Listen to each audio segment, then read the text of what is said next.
Zdravím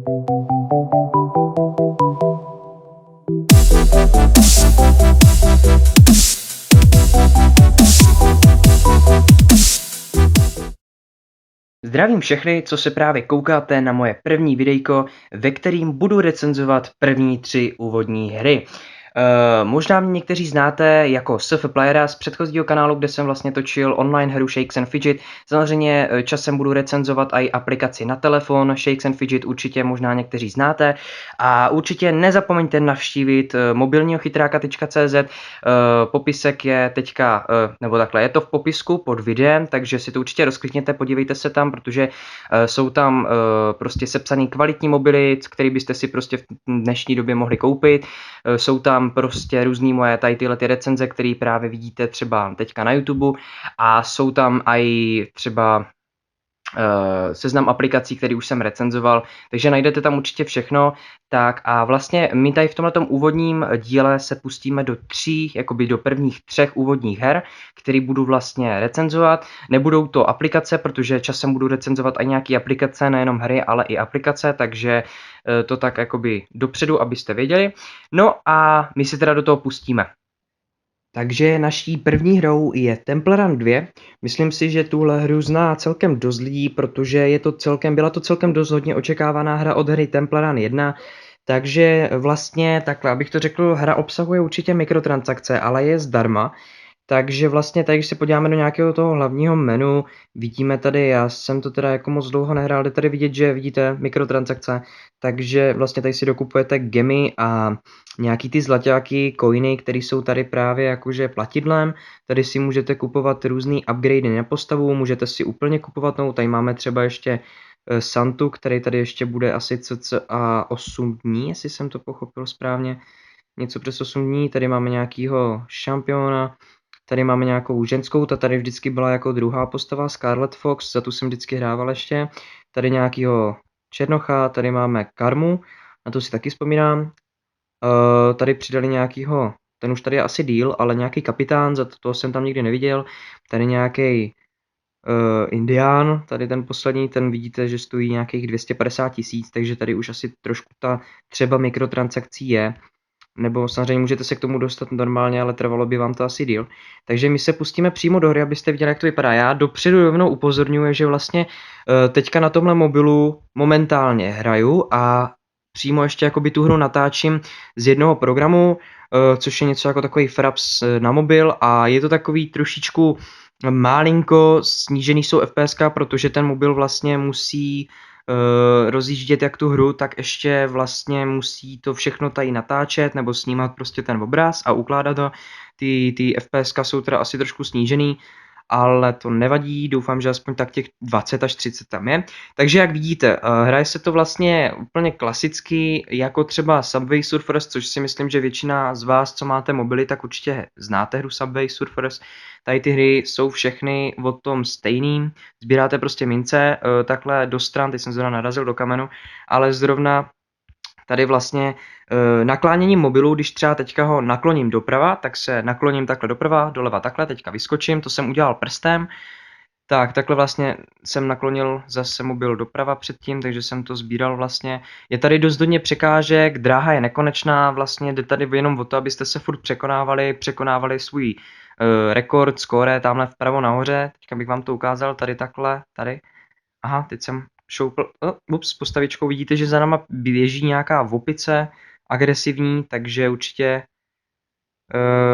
nějaký příběh by to asi mělo. Vidíte, že teďka jsme se dostali do nějaký řeky, do nějaký prostě divoký vody, takže vidíte, že vlastně já zase nakláněním mobilu, tak vlastně takhle jsem se vyhl, teďka se budu muset vyhnout tomu kamenu, ale nějak mi to, skoro jsem to nezvládl, teďka no prstem dolů, teďka doprava prstem, si vyberu kam chci jít, tak tady jsme skončili, běžíme dál. Je tady hodně oblastí, teď jsem vzal třeba nějaký štít, což znamená, že teď jsem to měl nechat udělat, abyste to viděli. Kdybych teďka třeba narazil do kamene, tak by mi to nevadilo, jenom by mi to zničilo štít a já bych vlastně automaticky běžel dál. Teďka zase budu muset takhle naklonit mobil doprava, teďka prstem doprava. Takže ovládání určitě jednoduchý, časem si na to zvyknete. Je to vlastně čím dál tím rychlejší, takže musíte být i co se týče ovládání budete muset být rychlejší. Teď jsme se dostali vlastně do takového podzemí, což je tady taková třetí oblast, což taky hodně zajímavá, protože jste vlastně ve vozíku, nakláněním mobilu vlastně, teď jsem narazil, vlastně nakláníte. Tady, když použiju tenhle ten diamant, který samozřejmě taky si v transakcích tady ty diamanty můžete kupovat, tak normálně můžu takhle pokračovat dál z místa a budu vlastně pokračovat v tom mým starým skóre, abych se potom třeba mohl když tak překonat ten svůj starý. Já teďka momentálně nevím, jaký skóre jsem měl předtím, takže asi tak. Ale máme 200 000, teď jsem narazil znova. No je to celkem těžký. Tady zase mám, teďka bych platil 2 diamanty místo jednoho. Teďka vidíte, že vlastně tady splňujeme ještě takový jakoby nějaký achievementy nebo achievementy nějaký úkoly. Za ty úkoly dostáváme tady tyhle ty zkušenosti a to když vlastně naplníme, tak dostaneme tady celý level. Já jsem, jak momentálně vidíte, tak jsem 4. Nevím, co dostanete za level, to jsem nějak moc nesledoval, ale vidíte, že třeba tady máme Lucky Strike, což je úkol, že musíme při jednom běhu musíme vzít 2 gemy, to jsou ty zelený diamanty. Jo, za to se nám to tady odškrtne, zmizí to, dá se nám tam nový úkol a tady se nám přičtou další zkušenosti. No a vlastně takhle to furt zkoušíte dohromady, tady jsou potom různý vylepšování, třeba když máme ten magnet, nevím, jestli jsem ho vzal, ale třeba štít jsme vzali, takže tady si takhle můžu vylepšit štít, jo, už tady máme to vylepšený na 2 a teďka máme increase duration 75%, takže by nám to mělo buď díl vydržet, no určitě díl by nám to mělo vydržet, to stejný magnet, ten zase přitahuje všechny zlaťáky, takže teďka by nám zase měl o něco díl vydržet. Jo a vlastně, když si takhle kliknu znova, už nemám peníze, tak tady, že chci třeba další coiny, pošle nás to právě do těch mikrotransakcí, takže určitě hra dobrá, je zadarmo, ale obsahuje ty mikrotransakce, takže na to samozřejmě pozor. Určitě není třeba ty mikrotransakce využít, stačí prostě furt hrát dokola, že jo, furt právě takhle jako šetřit. Co se týče settings, tak tady máte klasické nastavení zvuku, visual quality, samozřejmě můžete si nastavit takhle nejlepší. Já jsem si to teďka snížil jenom na better, protože u toho ještě natáčím, takže bych měl asi ještě daleko víc snížený FPS. Takže asi tak, takže za mě určitě hodně dobrá hra, určitě stáhnete na Google Play. Znova opakuju, hra se jmenuje Temple Run 2, pro ty, co nevíte, a my se teda přesuneme k další hře. Takže naší další hrou je Eternity Warriors 3. Tuhletu hru možná už nezná tolik lidí, naopak, protože tahle ta hra vyšla teďka od Glue někdy před pár týdnama, myslím, to nebude ani ten měsíc dozadu, takže je to vlastně hra, která se hodně podobá, je to vlastně pokračování Eternity Warriors, protože si myslím, že zase naopak hodně z vás zná hru Eternity Warriors 2, což všechno tady tohleto od Glue jsou takový něco jako Diablovky, jestli znáte Diablo na počítač, tak tohle je něco jako taková Diablovka, akorát trošku v horší verzi, protože to je na mobil, že jo. Máte vlastně ze začátku výběr mezi válečníkem, magem a mankem, takže úplně stejný jako to bylo v Diablu, akorát, že tam bylo víc postav. Tady vlastně vidíte, že mi to tady takhle píše zámeček, nebo že za ní nemůžu začít hrát za mage, protože nejdřív musím prozkoumat nějaký hory Ivar Mountains, takže k tomu vlastně potom si teprve až odemkneme toho. Warriora tady máme vlastně 11, můžeme začít hrát manka. Já vám to rovnou ukážu, jak to vypadá takhle z pohledu Vara, což je něco jako barbar z Diabla, takže určitě pokud jste milovníky tady takovýchhle těch her, jako jsou prostě ty Diablovky, tak určitě na mobil by to bylo špatný si to stáhnout. Teď jsem tady dostal odměnu za to, že jsem se připojil jakože 5. den. Ke hře potřebujete, nebo aspoň si to myslím, že trošku se nám to seká. Ke hře potřebujeme připojení k internetu, protože vidíte, že všude kolem nás tady ve městě běhají nějací, třeba tady vedle mě teď stojí nějaký Dan George, tady je nějaký Frosthammer, tady běží nějaký Mr. Macík, takže prostě vidíte, že tady v hlavním městě tady normálně pobíhají hráči a vlastně teďka jsem na to trošku zapomněl, ale tady takhle, když rozkliknete si šipku, tak máte přehled o všem, o vašich skillech, o inventáři a o nějakým offerings, to teďka momentálně něco je. Tady vidíte, co je odškrtnutý tou 5, to znamená, že mám na sobě zrovna nasazený. Takhle si můžeme vylepšit meč, když dám tady upgrade. a dám si tady to Fusion a Evolution, to jsou vlastně možnosti vylepšení, takže já si dám tady Evolution a dáme tady toto. Jo, já asi nemám, počkej, mám peníze. Ne, tak teď jsem dal zrovna blbý vylepšení, já to normálně vylepšuju přes Fusion. Na to vlastně potřebujete itemy, takhle kolem toho nasázíte itemy, které třeba nepotřebujete. Vám to jenom takhle ukážu rovnou, jak to vypadá. Hodíme tam jenom to, co nebudu potřebovat, takže dáme ready. Jo, naházeli jsme takhle kolem tady ty itemy, tady toto všechno, a dáme Fuse Now. Nás to bude samozřejmě stát nějaký peníze, teď se nám to tady takhle pěkně dodělalo a tady teďka vidíte názorně, že nám to postoupilo, myslím, o level nahoru, takže asi tak. A nám tady padly další itemy, kterých jsem si já nevšiml, takže stejně nasadíme amulet, equip tady a dáme equip tady toho prstínku. Potom samozřejmě to, co jsme si nasadili, tak předtím jsme měli tohle, takže stačí tady dát sell, prodat, OK, prodáme i ten prstínek, no ale teďka teda rovnou přejdeme do hry, abyste teda vůbec viděli, jak to vypadá. Tady mám skilly a vlastně tady, teďka přemýšlím, kdy to bylo, myslím, ne, blbost, to bych potřeboval. Tak, tady vlastně, když si dáte, rozkliknete tohle, tady jsem nějaký quest splnil, takže si jenom vezmu odměnu. Tak a teďka nám tady tahleta nabízí úkol, tady se to píše, že máme porazit Kyklopa, což je takový bossík. Toho vám samozřejmě můžu ukázat, ale není to vůbec takového toho klasického pohledu. Budeme tady bojovat proti Kyklopovi, který je strašně na mě trošku těžký, takže ho nesundám určitě, ale jenom abyste to tak viděli, jak to vypadá. Jsme tady v nějaké oblasti a vidíte, jde proti nám prostě nějaký klasický golem, takže vlastně takhle půjdeme, takhle sekáme, on nám bere prostě trošičku víc, teď jsem ve stunu, no a už jsem skoro mrtvej, takže vlastně vůbec nic jsme mu nevzali, já totiž tady ještě ani nemám co dělat. Takže jsme vlastně umřeli, co se týče hnedka na začátku. Nebudeme pít potion. Vrátíme se zpátky, já vám ukážu, jak vypadá klasická mapa, nebo prostě jak vypadá nějaká ta oblast, ve které vlastně expíte, farmíte, vyděláváte peníze. Tady vlastně, když si rozkliknu ty úkoly, dám si tady třeba toho druhýho a dám tady fight, máme zabít nějakého skeleton archera v nějakým podzemí, v nějakým labirintu, Pejkos labirint, tady vidíte nadpis, něco v hře, to je napsaný tady. Tak, lighting, teď se vlastně teda připojíme do té oblasti. Takže vypadá to nějak takhle. Běháte tady různě, prostě dostali jsme úkol, že máme zabít nějakého archera, nevím, co to bylo, nějakého skeletonního archera, takže tady máme, teď se mi to, dobrý, takhle. Takže takhle normálně zabijete, dostáváte XP, takže klasika. Teďka přemýšlím, jestli se to tady dá oddálit, ale vypadá to, že asi ne. Takže takhle prostě, já nevím, jestli to stihnu dohrát tu misi, protože mám omezený čas natáčení. Takže jenom abyste tak viděli, teďka nám zrovna vypadlo 50 mincí, takže určitě taky dobrý. Tak, XP tady po nás střílijou. Životy jsou dole. Tady takhle, jste asi už si možná všimli, teď se mi tam objevil ten kurzor. A mana je hnedka vedle toho modrá a hned pod tím je taková žlutá lišta. Malá, to jsou vlastně zkušenosti a vidíte momentálně, že jsem level 11. Tady jsou skilly, takhle ty 3, které já zatím momentálně mám. Teď jsem použil ten ohnivý, takže jsme zabili nějakého vlka. Tak zase jich je tady trošičku víc.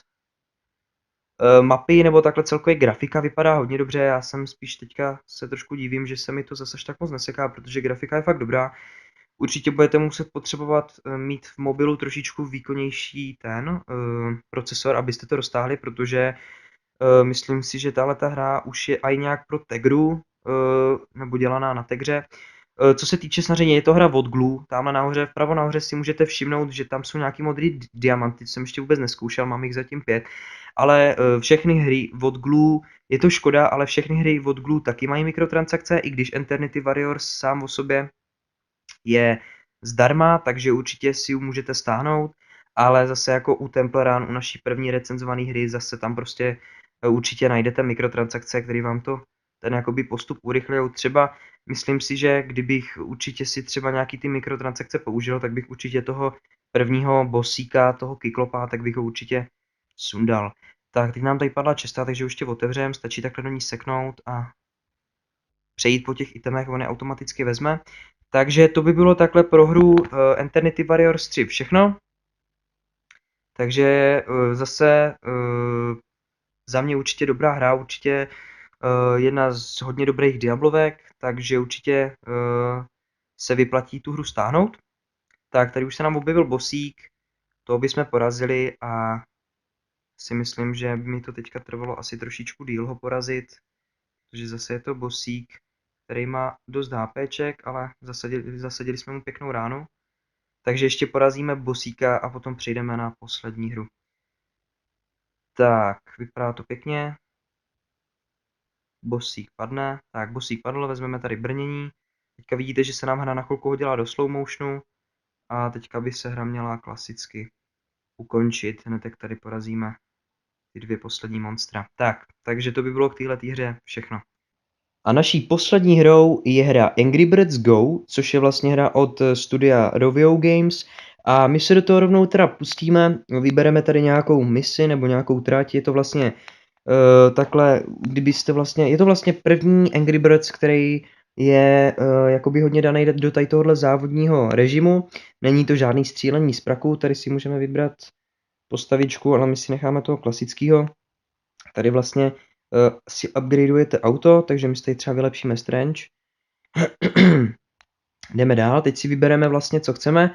Tady to uprostřed to byl vlastně bosík, kterýho když vlastně porazíte v tom závodě, tak jsem ji vlastně získal, když se tady vrátíme zpátky, tak tady vidíte, že ji tady mám, takhle nahoře, takže už jsem vlastně porazil 2 bosíky, tady ten byl druhý a teda třetí.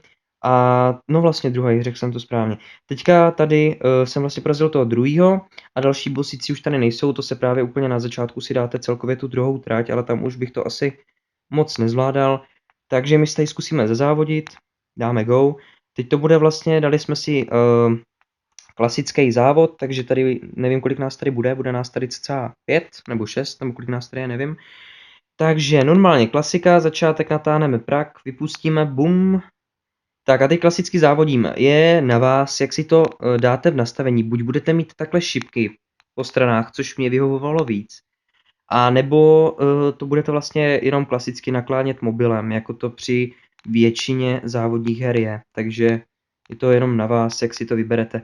Tak hlavní vlastně bonus tady tohle červeného panduláka, nebo tady toho červeného, nevím, jak jim mám říkat, tak vlastně tady takovej, on má takový jakoby skill, který vidíte tady vpravo nahoře, tady teďka mám to jakože free, teď jsem na to klikl, když jsem nechtěl, je to vlastně chvilkový zvětšení speedu, rychlosti auta, takže teďka jsme první, teď jsem narazil do toho, do skály, vidíte, že jsem první, je to tak, tady už máme finální čáru, takže jsme vyhráli, dostali jsme nějakých 84 000 bodů, jsme první.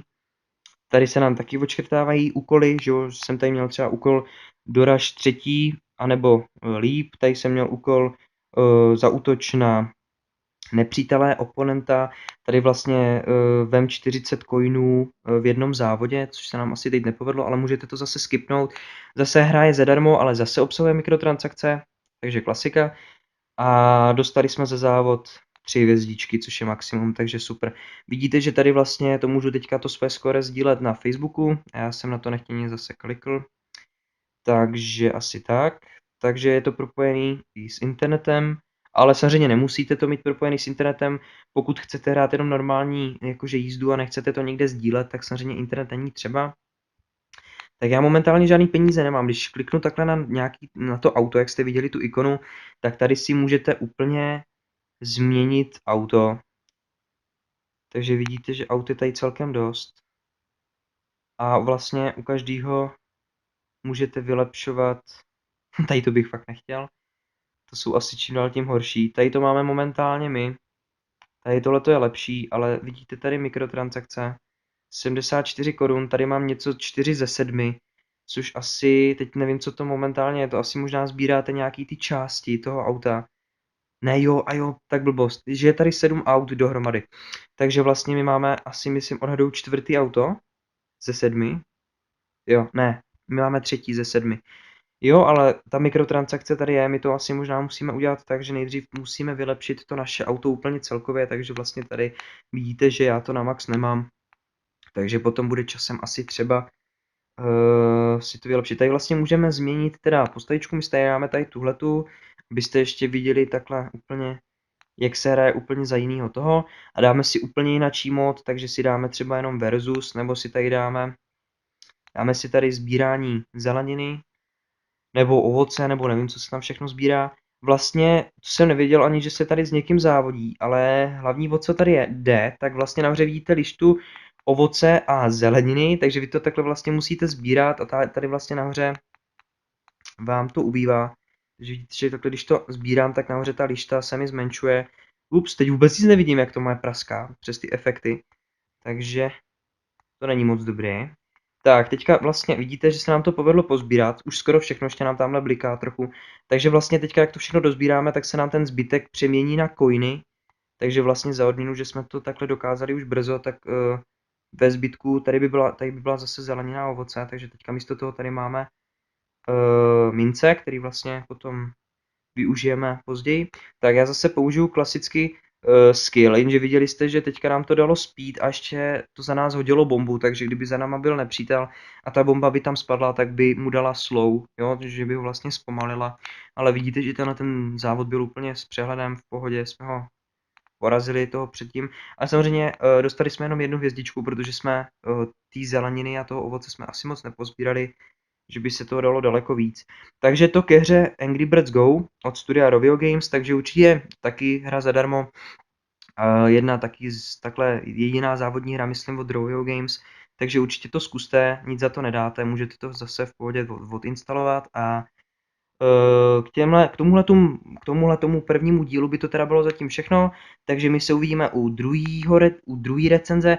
Možná budu tady z těch prvních 3 her, co jsem recenzoval, tak možná z nějaký tady z těch 3 budu natáčet jakoby gameplay, což je na mobilním chytrákovi.cz, myslím 3. nebo 2. lišta teďka, nevím to jistě. Takže to by bylo všechno, pokud se vám videjko líbilo, tak dejte like, určitě odebírejte, protože budu točit aktivně a uvidíme se teda u další recenze. Zatím čau čau.